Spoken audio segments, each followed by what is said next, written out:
छन्दः भूरादि सप्तानां व्याहृतीनां विश्वामित्र जमदग्नि भारद्वाज गौतम अतरि वसिष्ठ कश्यपादि ऋषयः अग्नि वायु सूर्य बृहस्पति वरुणेन्द्र विश्वे सूर्यादेवता यजुश्छन्दः सर्वेषां प्राणायाम विनियोगः।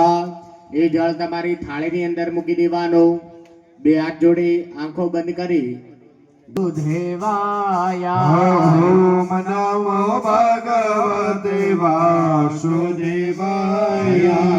ઓમ નમો ભગવતે વાસુદેવાય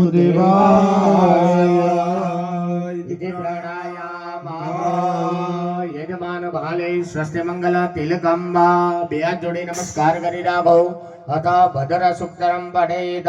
दरेक यजमानो मुख्य यजमानात्मा पुष्प ने चोखा पकड़ी राखी અહીંથી શાંતિ સુક્તના મંત્રો ભણાય એ મંત્રો આપણે સાંભળવાના, પઠન કરવાનું, પરમાત્માને પ્રાર્થના કરવાની, કારણ કે જીવનમાં શાંતિની જરૂર ખૂબ છે।